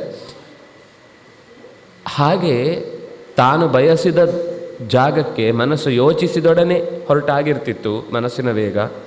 ಅದರ ವೇಗ ಎಷ್ಟು ಬೇಕಾದರೂ ಅದನ್ನು ಬೆಳೆಸುವುದು, ಕಮ್ಮಿ ಮಾಡುವುದು ಎಲ್ಲ ಸಹಜವಾಗಿಯೇ ಮನಸ್ಸಿನ ಪರಿಣಾಮದ ಮೇಲೆ ಇರ್ತಿತ್ತು. ಎಷ್ಟು ದೂರಕ್ಕೆ ಹೋಗ್ತಿತ್ತು, ಮತ್ತು ಏನನ್ನು ಉದ್ದೇಶವಿಟ್ಟುಕೊಂಡು ಹೋಗಿದ್ದೆವು, ದಾರಿಯಲ್ಲಿ ಏನಾದರೂ ಅಡ್ಡ ಬಂದು ತೊಂದರೆ ಆಯಿತು ಅಂದರೆ ಆ ತೊಂದರೆಗಳನ್ನು ಮೀರಿಸಿಕೊಳ್ಳುವ ಶಕ್ತಿ ಸಹಜವಾಗಿಯೇ ಆ ವಿಮಾನಕ್ಕೆ ಇತ್ತು. ಅದನ್ನು ಹೇಳ್ತಾರವರು. ಏನು ಅಂದರೆ, ದೊಡ್ಡ ಮನೆ ಇದ್ದ ಹಾಗೆ, ಅದನ್ನು ಎಷ್ಟು ಜನ ಸೇರಿದರೂ ಕೂಡ ಅದರಲ್ಲಿ ತುಂಬಿಸಿಕೊಳ್ಳಿಕ್ಕೆ ಅದರಲ್ಲಿ ಶಕ್ತಿ ಇತ್ತು. ಅದರಲ್ಲಿ ಈ ಮೇಲೆ ಲಿಫ್ಟ್ ಹತ್ತುವಾಗ ಅದರಲ್ಲಿ ಇಷ್ಟೇ ಜನ ಹತ್ತಬೇಕು, ಒಬ್ಬ ಜಾಸ್ತಿ ಆದರೂ ಕೂಡ ಅದು ಅಲ್ಲೇ ಸ್ಟ್ರಕ್ಕಾಗಿ ನಿಂತು ಬಿಡುತ್ತೆ. ಮುಂದೆ ಹೋಗ್ಬೇಕಾದ್ರೆ ಯಾರನ್ನಾದರೂ ಒಬ್ಬರನ್ನು ಹೊರಗೆ ಹಾಕಲೇಬೇಕು. ಎಲ್ಲರೂ ಒಬ್ಬರು ಇನ್ನೊಬ್ಬರು ಮುಖ ನೋಡ್ತಾ ನಿಂತಿರ್ತಾರೆ. ಇಲ್ಲ, ಸಮಸ್ಯೆ ಇಲ್ಲ. ಎಷ್ಟು ಜನ ಹತ್ತಿದರೂ ಎಲ್ಲರನ್ನೂ ಅದು ಕರೆದುಕೊಂಡು ಹೋಗುವಂತಹ ಒಂದು ವಿಶಿಷ್ಟವಾದ ವಿಮಾನವಾಗಿತ್ತು. ಅಸಾಧಾರಣವಾದಂತಹ ಮನೋಭಿರಾಮಂ, ಮನಸ್ಸಿಗೆ ಬಹಳ ಮುದ ಕೊಟ್ಟು ಬೇಕೆಂದಲ್ಲಿಗೆ ಹೋಗುವ ಈ ವಿಚಿತ್ರವಾದ ಕೂಟಂ, ವಿಚಿತ್ರ ಕೂಟಂ. ಅದರ ಆಕೃತಿ ಎಲ್ಲವೂ ಒಂದೊಂದು ಥರ ಅದನ್ನು ಹೀಗೆ ಅಂತ ಹೇಳಲಿಕ್ಕೆ ಸಾಧ್ಯ ಇಲ್ಲ. ಬಹುಕೂಟ ಮಂಡಿತಂ, ಒಳಗಿನಿಂದ ಅಂದರೆ ಯಾವುದೇ ರೀತಿ ಕೂಟ ಅಂದರೆ ವಿಕಾರಗೊಳ್ಳದೇ ಇರುವ, ಬಗೆ ಬಗೆಯ ವಿಕಾರಗೊಳ್ಳದ ಪ್ರದೇಶಗಳಿಂದ ಒಳಗೆ, ಅದರಲ್ಲೇ ಉದ್ಯಾನ, ಅದರಲ್ಲೇ ಕೊಳ, ಅದರಲ್ಲೇ ಆಹಾರದ ಮನೆ, ಅದರಲ್ಲೇ ಬೇಕಾದ ವ್ಯವಸ್ಥೆ ಎಲ್ಲ. ಕ್ಯಾರವಾನ್ ಥರ, ಆಕಾಶದಲ್ಲಿ ಹೋಗೋ ಕ್ಯಾರವಾನ್, ಬೇಕಾದ್ದನ್ನೆಲ್ಲ ಅಲ್ಲಿಂದಲೇ ಸರಬರಾಜು ಮಾಡಿಕೊಂಡು ಅಲ್ಲೇ ಬೇಕಾದ್ದೆಲ್ಲ ಸಿಗುತ್ತೆ. ಅಯ್ಯೋ ಎಲ್ಲೋ ಇಳಿಬೇಕು, ನೀರು ತಗೋಬೇಕು, ಪೈಪ್ ಹಾಕೋಬೇಕು, ಏನು ಸಮಸ್ಯೆ ಇಲ್ಲ. ಎಲ್ಲಿ ಹೋಗ್ತಾ ಎಲ್ಲೋ ಮಧ್ಯದಲ್ಲಿ ಇಂಧನ ತುಂಬಿಸಿದ್ದು ಕಮ್ಮಿ ಆಯಿತು, ಮಧ್ಯದಲ್ಲಿ ಸ್ಟ್ರಕ್ ಆಗಿ ಆಕಾಶದಲ್ಲೇ ಸುತ್ತಿ ಸುತ್ತಿ ಮೋಡದ ಮರೆಯಲ್ಲಿ ಮರೆ ಆಯಿತು, ಇಲ್ಲ, ಈ ಸ್ಥಿತಿ ಇಲ್ಲ. ಆದರೆ ಶರದಿಂದು ನಿರ್ಮಲಂ, ಚಂದಿರನ ಬಣ್ಣದಂತೆ ಅತ್ಯಂತ ಬೆಳ್ಳಗಿತ್ತು ಇಡೀ ವಿಮಾನ. ಮೋಡದ ಮಧ್ಯೆ ಅದು ಬಂದದ್ದೇ ಗೊತ್ತಾಗ್ತಿಲ್ಲ, ಬಿಳಿ ಮೋಡನೇ ಇದ್ದ ಹಾಗೆ ಕಾಣಿಸ್ತಾ ಇತ್ತು. ಹಾಗೆ ಮಹಾಶನಾಹ ವ್ಯೋಮಚರಾಹ ನಿಶಾಚರಾಹ ವಹಂತಿ ಯಂ ಕುಂಡಲಶೋಭಿತಾನನಾ ನಿವೃತ್ತ ವಿಧ್ವಸ್ತ ವಿಶಾಲ ಲೋಚನಾ ಮಹಾಜವಾಭೂತಗಣ ಸಹಸ್ರಶಃ. ಎಷ್ಟು ಜನರನ್ನು ಬೇಕಾದರೂ ಕೊಂಡೊಯ್ತಿತ್ತು. ಅದಕ್ಕೇ ಅದು ಹೇಗಿತ್ತು ಅಂದರೆ, ಒಂದು ಈ ಕೀರ್ತಿಮುಖ ಅಂತ ದೇವಸ್ಥಾನಗಳಲ್ಲೆಲ್ಲ ಇಟ್ಟಿರ್ತಾರೆ, ಆ ಥರ ಒಂದು ದೊಡ್ಡ ಮೋರೆ, ಅದಕ್ಕೆ ಕಣ್ಣುಗಳು, ಅದರ ಕಿವಿ, ಅದಕ್ಕೆ ವ್ಯಾತ್ತಾನನ ಒಂದು ಅಗಲವಾದ ಬಾಯಿ, ಆಕಾಶದಲ್ಲಿ ಹೋಗುವ ಎಲ್ಲ ಪ್ರಾಣಿ ಪಕ್ಷಿಗಳನ್ನು ಸೇರಿಸಿ ಒಂದು ರಾಶಿ ಹಾಕಿದರೆ ಹೇಗೋ ಹಾಗೆ ಕಾಣಿಸ್ತಾ ಇತ್ತು. ಅದಕ್ಕೆ ಇನ್ನೂ ಒಂದು ಚಂದದ ಉದಾಹರಣೆ ಕೊಡ್ತಾರೆ. ವಿವೃತ್ತ ವಿಧ್ವಸ್ತ ವಿಶಾಲ ಲೋಚನ ಮಹಾಜವಾ ಭೂತಗಣ ಸಹಸ್ರಶಃ. ಸಾವಿರಾರು ಲಕ್ಷಗಟ್ಟಲೆ ಸಂಖ್ಯೆಯ ಜನರನ್ನು ಹೊತ್ತೊಯ್ಯುವ ಸಾಮರ್ಥ್ಯ ಇತ್ತು. ಈ ಗೋಪುರ ನೋಡಿದಿರಲ್ವ ಮೇಲ್ಗಡೆ, ಆ ಗೋಪುರದಲ್ಲಿ ಅಕಸ್ಮಾತ್ ಆಕಾಶದಲ್ಲಿ ಒಂದು ಗೋಪುರ ಚಲಿಸ್ತಾ ಇದ್ದರೆ ಹೇಗೆ ಕಾಣುತ್ತೆ, ಹಾಗೆ ಎಲ್ಲ ಒಳಗಿನಿಂದ ಯಾರಿದ್ದಾರೆ ಅಂತ ಕಾಣಿಸುತ್ತೆ. ಬೇಕು ಅಂದರೆ ಅವರಿಗೂ ಹೊರಗಿದ್ದೆಲ್ಲವೂ ಕಾಣಿಸುತ್ತೆ. ಮುಚ್ಚಿಟ್ಟು ಎಲ್ಲೋ ಹೋಗಿದ್ದು ಅಂತ ಗೊತ್ತಿಲ್ಲ, ಇಳಿಸುವಾಗ ಗೊತ್ತಾಗಲಿಲ್ಲ, ಇಲ್ಲ, ಎಲ್ಲ ಹೊರಗಡೆಯಿಂದ ಏನು ಕಾಣಿಸ್ತಾ ಇದೆ ಅದು ಇವರಿಗೂ ಕಾಣುತ್ತೆ. ಹೊರಗಿನವರಿಗೆ ಒಳಗೆ ಏನೇನು ಬರ್ತಾ ಇದೆ, ಒಂದು ದೊಡ್ಡ ಗೋಪುರದ ತುಂಬ ಜನಗಳನ್ನು ತುಂಬಿಟ್ರೆ ಆ ಗೋಪುರದ ಮೇಲೆ ಎಲ್ಲ ಶಿಲ್ಪಗಳಿರ್ತವೆ. ಆ ಶಿಲ್ಪಗಳಿದ್ದಂತೆ ಭೂತಗಣಾಹ ಎಲ್ಲ ಬೇರೆ ಬೇರೆ ಥರದ ಆಕೃತಿಗಳನ್ನು ಸೇರಿಸಿದ್ದ ದೊಡ್ಡ ಗೋಪುರದಂತೆ ಅದೇ ಚಲಿಸ್ತಾ ಇದೆಯೋ ಅನ್ನುವ ಹಾಗೆ ಆಕಾಶದಲ್ಲಿ ಕಾಣುವ ರೀತಿಯ ಆಕೃತಿಯ ಪುಷ್ಪಕ ವಿಮಾನ ಇದು ಅಂತ ಹೇಳ್ತಾರೆ. ಒಂದು ದೇವಸ್ಥಾನನೇ ಓಡಾಡಿದ ಹಾಗೆ ಕಾಣಿಸ್ತಾ ಇತ್ತು ಅನ್ನುವ ಹಾಗೆ. ಅಂದರೆ ಅದರಲ್ಲಿ ಬೇರೆ ಬೇರೆ ಈ ಡಬಲ್ ಡೆಕ್ಕರ್ ಬಸ್ ಇದೆ ಅಲ್ವಾ, ಹಾಗೆ ಒಳಗಿನಿಂದ ನಮ್ಮ ಈ ವಿಮಾನದಲ್ಲಿ ಉಪ್ಪರಿಗೆ ಇಲ್ಲ, ಉಪ್ಪರಿಗೆ ಮಾಡಿದರೆ ಪೂರ ಉಪ್ಪರಿಗೆಗೆ ಹೋಗ್ಬಿಡ್ತಾರೆ. ಇಲ್ಲಿ ಉಪ್ಪರಿಗೆಯಿಂದ ಕೂಡಿದ ವಿಮಾನ, ಅದರಲ್ಲಿ ಲೆವೆಲ್ ಇದೆ, ಕೆಳಗೆ ಮಧ್ಯ ಮೇಲೆ ಅದರ ಮೇಲೆ ಅದರ ಮೇಲೆ ಅದರ ಮೇಲೆ ಹೀಗೆ ಗೋಪುರದಷ್ಟು ಎತ್ತರಕ್ಕೆ ಜನಗಳನ್ನು ಒಂದೊಂದು ಲೆವೆಲಲ್ಲಿ ಕೂಡಿಸಿ ಯಾರು ಎಷ್ಟು ಕೂತರೂ ಹೋಗೋದು ಆಕಾಶದಲ್ಲಿ ಅಲ್ವ, ಅದು ಯಾರಿಗೂ ಹೆಚ್ಚು ಕಮ್ಮಿ ಕಾಣುತ್ತಾ. ಟ್ರೈನಲ್ಲಿ ಎಲ್ಲಿ ಕೂತರೂ ಹೋಗೋದು ಅಷ್ಟೇ ದೂರದಲ್ಲಿ, ಎಲ್ಲರೂ ಹೋಗುವಾಗಲೇ ಹೋಗಬೇಕು. ಏನು ಅಂದರೆ ಸ್ಟೇಷನಿಗೆ ಒಂದು 4 ಹೆಜ್ಜೆ ಹತ್ತಿರ ದೂರ ಅಂತ ಅಷ್ಟೇ ಬಿಟ್ಟರೆ ಉಳಿದದ್ದೆಲ್ಲ ಎಲ್ಲರೂ ಒಟ್ಟಿಗೆ ಹೋಗೋದು. ನಾನು ಫಸ್ಟ್ ಸೀಟಲ್ಲಿ ಕೂತಿದ್ದೆ, ಅದನ್ನ ಮೊದಲು ಹೋದೆ ಅಂತ ಹೇಳ್ಕೊಳ್ಳಿಕ್ಕಾಗುತ್ತಾ ಇಲ್ಲ. ಹಾಗೆ ಆಕಾಶದಲ್ಲಿ ಹೋಗುವಾಗ ಅದರ ಸ್ತರಗಳ ಒಂದು ಗೌಜಿತ್ತು ಅನ್ನೋದು ಗೊತ್ತಾಗುತ್ತೆ. ಹೀಗೆ ತಸ್ಯಾಲಯ ವರಿಷ್ಠಸ್ಯ, ಸರಿ, ಹೀಗೆ ಈ ಪುಷ್ಪಕವನ್ನು ನೋಡಿದ್ದಾನೆ. ಇದೆಲ್ಲವೂ ಕೂಡ ರಾವಣನ ಮನೆಯ ಪರಿಸರ, ವ್ಯಾಪ್ತವಾದಂತಹ ಜಾಗ, ಒಳಗೇನೆ ದೊಡ್ಡ ರಾಷ್ಟ್ರವೇ ಇದೆ ಅನ್ನುವಷ್ಟು ಬರೀ ರಾವಣನ ಮನೆಯ ಪರಿಸರದಲ್ಲಿ ಇದೆಲ್ಲವೂ ತುಂಬಿಕೊಂಡದ್ದು. ಇಲ್ಲಿ ಎಲ್ಲ ಕಡೆಯಲ್ಲಿ ಅವನಿಗೆ ಹುಡುಕಾಟ ಇದ್ದದ್ದು. ವೈದೇಹೀಂ ಮಾರ್ಗಮಾಣಸ್ತು ಸೀತಾಂ ಆಯತಲೋಚನಾಂ ಸರ್ವತಃ ಪರಿಚಕ್ರಾಮ ಹನುಮಾನ್ ಅರಿಸೂದನಃ. ಇಷ್ಟೆಲ್ಲ ಬಿಡಿಸಿ ನೋಡಲಿಕ್ಕೆ ಹನುಮಂತನಿಗೆ ಪುರುಸೋತ್ತಿತ್ತು, ಎಲ್ಲ ಎಂಜಾಯ್ ಮಾಡ್ತಿದ್ದ ಅಂತಲ್ಲ. ಸೀತಾ ಮಾರ್ಗಣ ತತ್ಪರನಾಗಿ ಪರಿಚಕ್ರಾಮ, ಮತ್ತೆ ಯಾಕೆಂದರೆ ಯಾವುದು ಇಷ್ಟ ಆಗುತ್ತೋ ಆ ಜಾಗದಲ್ಲಿ ಇಟ್ಟು ಅವರ ಮನಸ್ಸು ಒಲಿಸಬೇಕು ಅಂತ ಪ್ರಯತ್ನ ಪಡ್ತಾರೆ. ಹಾಗಾಗಿ ಇಂಥದ್ದನ್ನೆಲ್ಲ ನೋಡಿದಾಗ ಒಂದು ಸರ್ತಿ ಯಾರಿಗೇ ಆದರೂ ಖುಷಿ ಆಗುತ್ತೆ ಅನ್ನೋದಕ್ಕೋಸ್ಕರ ಇಲ್ಲಿ ತಂದಿರಿಸಿ ಸೀತೆಯನ್ನು ಮನಸ್ಸು ಒಲಿಸುವ ಪ್ರಯತ್ನ ಮಾಡಿರ್ಬೋದು ಅಂತ ಯೋಚನೆ ಮಾಡಿ ಎಲ್ಲ ಜಾಗವನ್ನು ಕೂಡ ಹುಡುಕ್ತಾ ಬಂದಿದ್ದಾನೆ. ಅದೇ ಆ ಪರಿಸರದಲ್ಲಿ ಅತ್ಯಂತ ವಿಚಿತ್ರವಾದ ರಾಕ್ಷಸರನ್ನು ನೋಡಿದ ಹಾಗೆಯೇ ಅತ್ಯಂತ ಸುಂದರಿಯರಾದ ರಾಕ್ಷಸಿಯರು ಅಲ್ಲಿ ಇದ್ದು ರಾವಣನ ಎಲ್ಲ ಪತ್ನಿಭಿಹಿ, ಇವರೆಲ್ಲ ರಾವಣನ ಹೆಂಡಂದಿರೆ, ಯಾರು ಸಾಮಾನ್ಯರಲ್ಲ. ಕೆಲವರು ತರಲ್ಪಟ್ಟವರು, ಎಳೆದಾಡಿ ತಂದವರು, ಇನ್ನು ಕೆಲವರು ಅವರೇ ಬಂದವರು, ಅವನನ್ನು ಇಷ್ಟಪಟ್ಟು ಬಂದವರು ಇದ್ದರು. ಇನ್ನು ಕೆಲವೊಮ್ಮೆ ರಾಜರನ್ನು ಗೆದ್ದ ಮೇಲೆ ಅಲ್ಲಿನ ಹೆಣ್ಮಕ್ಕಳನ್ನು ಎಳ್ಕೊಂಡು ಬಂದ. ಹೆಣ್ಮಕ್ಳಿಗೋಸ್ಕರ ಎಳ್ಕೊಂಡು ಬಂದದ್ದು ಕೆಲವು, ರಾಜರನ್ನು ಗೆದ್ದಾಗ ಬಂದದ್ದು ಕೆಲವರು ಅವರಾಗಿ ಇವನ ಪರಾಕ್ರಮವನ್ನು ಇಷ್ಟಪಟ್ಟು ಬಂದವರು ಇದ್ದರು.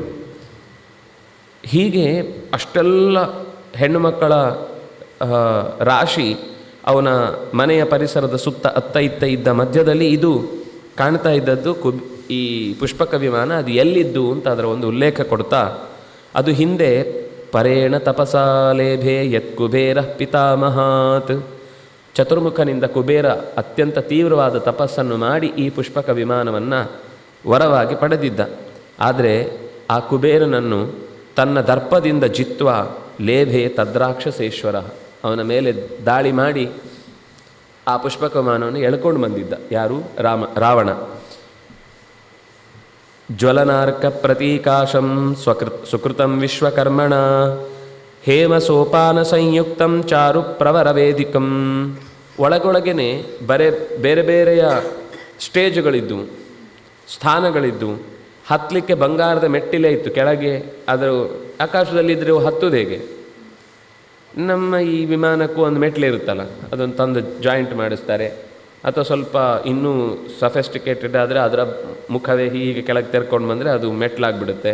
ಹಾಗೆ ಇಲ್ಲಿ ಹೇಮ ಸೋಪಾನ ಸಂಯುಕ್ತ, ಬಂಗಾರದ ಮೆಟ್ಟಿಲುಗಳೇ ಇದ್ದು ಅದರ ಮೇಲೆ ಹತ್ತಲಿಕ್ಕೆ. ಅಲ್ಲಲ್ಲಿ ಕಿಟಕಿ ಇತ್ತು. ಅದೇನು ಅಂದರೆ ಜಾಲವಾತ ಸಮಾಕೀರ್ಣಂ. ನಮ್ಮ ವಿಮಾನದಲ್ಲಿ ಅದರಲ್ಲಿ ಅಕಸ್ಮಾತು ಗಾಳಿ ಬರಲಿಕ್ಕೆ ಅಂತ ಓಪನ್ ಮಾಡಿಟ್ರೆ ಅಷ್ಟೇ, ಗಾಳಿಯಲ್ಲೇ ಹೋಗ್ಬಿಡ್ತಾರೆ, ಆಮೇಲೆ ಲೀನ ಆಗಿಬಿಡ್ತಾರೆ, ವಾಪಸ್ ಬರೋದೇ ಇಲ್ಲ. ಆದರೆ ಇಲ್ಲಿ ವಾತಾಯನೈ ಯುಕ್ತಂ, ಗಾಳಿ ಓಡಾಡಲಿಕ್ಕೆ ಬೇಕಾದ ಅಷ್ಟು ವೇಗವಾಗಿ ಹೋಗುವ ವಿಮಾನಕ್ಕೂ ಗಾಳಿ ಓಡಾಡುವ ಕಿಂಡಿಗಳಿದ್ದವು. ಅದು ಹೇಗೆ ಎನ್ನುವುದೇ ನಾವು ಊಹಿಸ್ಲಿಕ್ಕೂ ಸಾಧ್ಯ ಇಲ್ಲ. ಅಂದರೆ ನಾವು ಅಂದ್ಕೊಳ್ಳೋದು ನಮ್ಮದೇ ವಿಜ್ಞಾನದ ತುದಿಯಲ್ಲಿ ನಾವಿದ್ದೇವೆ ಅಂತ. ಆದರೆ ಇದನ್ನೆಲ್ಲ ಈ ಹಿಂದೆ ಯೋಚಿಸಿ ನಾವು ಓದಿಲ್ಲ ಆದರೆ ನಾವು ಮರೆತು ಬಿಟ್ಟಿದ್ದೀವಿ. ಆದರೆ ಅದರ ವಿವರವನ್ನು ನೋಡುವಾಗ ನಮಗಿಷ್ಟು ಗೊತ್ತಾಗುತ್ತೆ. ಇಂದ್ರನೀಲ ಮಹಾನೀಲ ಮಣಿಭಿ ಪ್ರವರ ವೇದಿಕಂ, ಈ ನೀಲಮಣಿಯಿಂದ ಅತ್ಯಂತ ಬೆಲೆಬಾಳುವಂತಹ ಮುಕ್ತಾಜಾಲಗಳಿಂದ ಅದರ ನೆಲ ಪೂರ್ತಿ ಹವಳದ್ದೇ, ಹವಳವೇ ಮಣಿಗಳಿಂದ. ಈಗ ನಮಗೆ ನೆಲದಲ್ಲಿ ಓಡಾಡಿ ಅಭ್ಯಾಸ ಇಲ್ಲ, ಯಾಕಂದರೆ ನಾವು ಚಪ್ಪಲ್ ಹಾಕಿ ಓಡಾಡೋದು. ಆಮೇಲೆ ಹೇಳ್ತಾರೆ ಚೂರು ಹಾಕಿ ಪ್ರೆಷರ್ ಆಗಬೇಕು, ಅದಕ್ಕೆ ಮನೆಯಲ್ಲೇ ಕಲ್ಲುಗಳನ್ನೆಲ್ಲ ನೆಲಕ್ಕೆ, ಬೊರ್ಗಲ್ಗಳನ್ನು ನೆಲಕ್ಕೆ ಒತ್ತಿ ಹಾಕಿ ಅದರ ಮೇಲೆ ಓಡಾಡೋದು. ಅಥವಾ ಚಪ್ಪಲಿಗೆ ಒಂದು ಚೂಪಾದ ಏನೋ ಒಂದು ಸೂಜಿ ಚುಚ್ಚೋ ಥರದ್ದು ಚಪ್ಪಲ್ ಹಾಕ್ಕೊಂಡು ಅದರಲ್ಲಿ 4 ಹೆಜ್ಜೆ ಓಡಾಡಿ ಈಗ ಸ್ವಲ್ಪ ಆರೋಗ್ಯ ಬಂತು ಅಂತ ಅವ್ಯವಸ್ಥೆ ಪಡುವುದನ್ನು ನಾವು ನೋಡ್ತೇವೆ. ಇಡೀ ಆ ಪುಷ್ಪಕ ವಿಮಾನದ ಕೆಳಗಿನ ನೆಲ ಪ್ರವಾಳ ಮಣಿಯಿಂದ, ಅಂದರೆ ಪ್ರವಾಳ ಅಂದರೆ ಹವಳದ ಮಣಿಯಿಂದ ನಿರ್ಮಾಣ ಮಾಡಿದ್ದಾಗಿತ್ತು. ಅಷ್ಟೇ ಅಲ್ಲ, ಸ್ಫಾಟಿಕೈಹಿ ಕಾಂಚನೈಹಿ, ಅದಕ್ಕೆ ಹಾಕಿದ ಕಿಟಕಿಗಳೆಲ್ಲ ಸ್ಫಟಿಕ ಮಣಿಯಿಂದ ನಿರ್ಮಾಣ ಮಾಡಿದ ಕಿಟಕಿಗಳು. ಅದರ ಹೊರಭಾಗಕ್ಕೆ ಕಟ್ಟು ಬಂಗಾರದ್ದಿತ್ತು. ಆ ಬಂಗಾರದ ಕಟ್ಟುಗಳಲ್ಲಿ ಸ್ಫಟಿಕದ ಮಣಿಯಿಂದ ತುಂಬಿದ ಜಾಲರಿಗಳಿಂದ ಅತ್ಯಂತ ಆನಂದದಿಂದ ಅದನ್ನು ಅನುಭವಿಸಲಿಕ್ಕಾಗುವಂತೆ ಬೇಕಾದ ಅಲಂಕಾರದ ವಸ್ತುಗಳು ಅಲ್ಲಿತ್ತು. ವಿದ್ರುಮೇಣ ವಿಚಿತ್ರೇಣ ಮಣಿಭಿಶ್ಚ ಮಹಾಧನೈ ನಿಸ್ತುಲಾಭಿಶ್ಚ ಮುಕ್ತಾಭಿ ತಲೇನಾಭಿ ಇರಾಜಕಂ ವಿರಾಜಿತಂ, ಬಗೆ ಬಗೆಯ ಬೇರೆ ಬೇರೆಯ ಬೆಲೆ ಬಾಳುವ ವಸ್ತುಗಳಿಂದ ತುಂಬಿಕೊಂಡಿತ್ತು. ಸರಿ, ಎಲ್ಲ ಕಲ್ಲು ಆಗಿಬಿಟ್ರೆ ಏನು ಚಂದ? ಇಲ್ಲಪ್ಪ, ಪರಿಮಳ ಬರಲಿಕ್ಕೆ ಚಂದನವೂ ಇತ್ತಲ್ಲಿ. ಚಂದನೇನ ಚ ರಕ್ತೇನ ತಪನೀಯ ನಿಭೇನ ಚ ಸುಪುಣ್ಯ ಗಂಧಿನ ಯುಕ್ತಂ ಆದಿತ್ಯ ತರುಣೋಪಮಂ.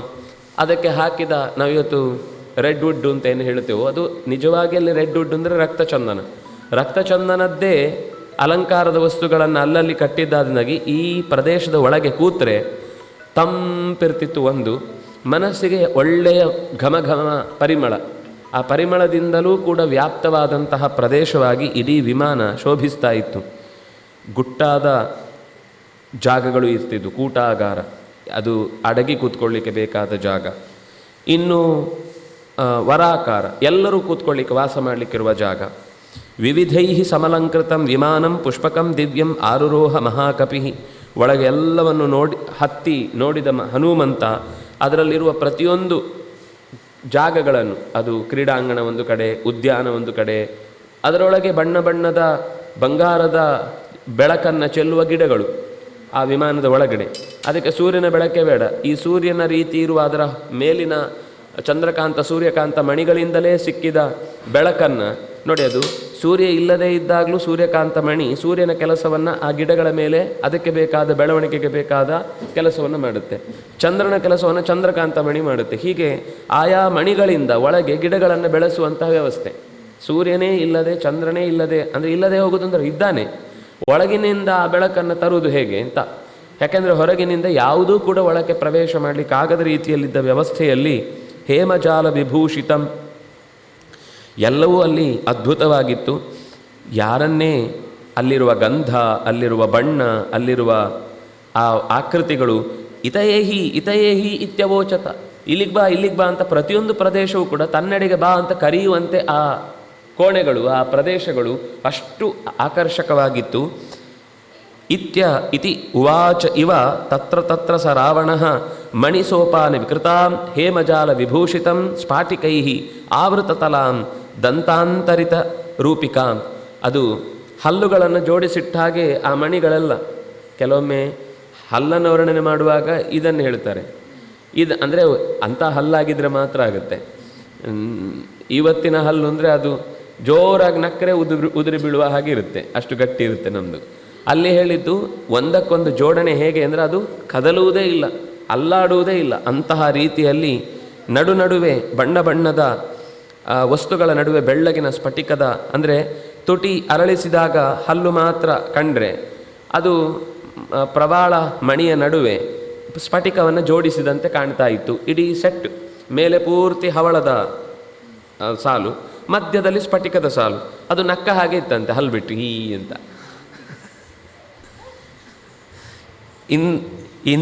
ಇಂದ್ರಿಯಾರ್ಥೇಷು ಪಂಚ ಪಂಚಭಿರುತ್ತಮೈ ತರ್ಪಯಾಮಾಸ ಮಾತೇವ ತದಾ ರಾವಣ ಪಾಲಿತ.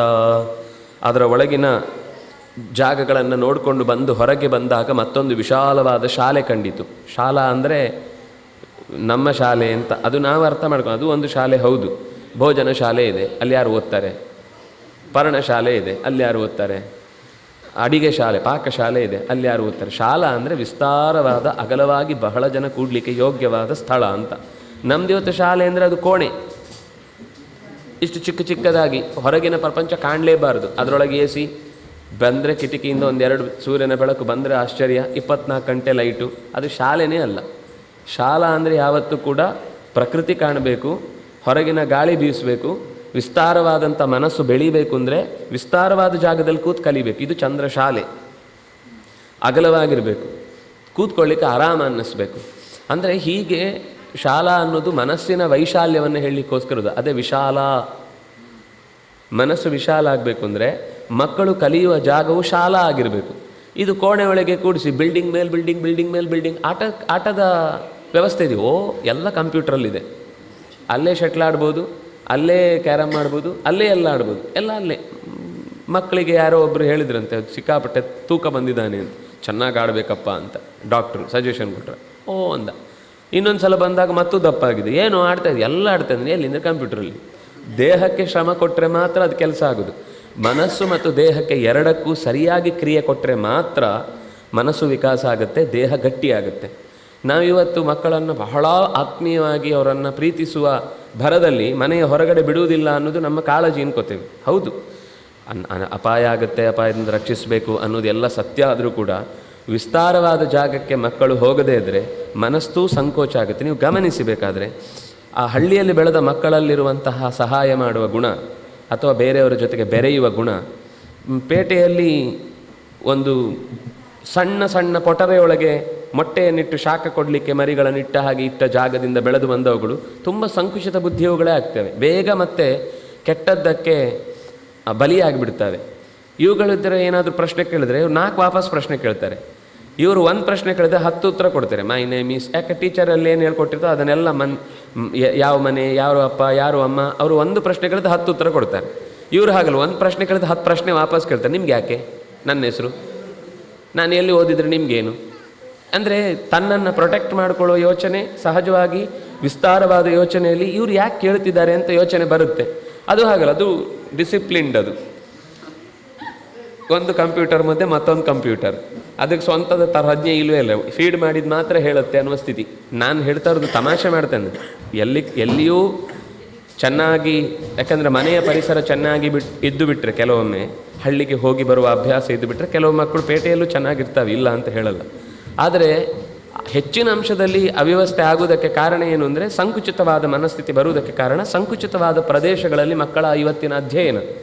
ಅದರಿಂದಾಗಿ ನಮ್ಮ ಅಧ್ಯಯನ ವಿಸ್ತಾರವಾಗಬೇಕು ಅಂತಂದರೆ ವಿಸ್ತಾರವಾದ, ಅದಕ್ಕೆ ಶಾಲಾ ಅಂತ ಕರೆಯುದು.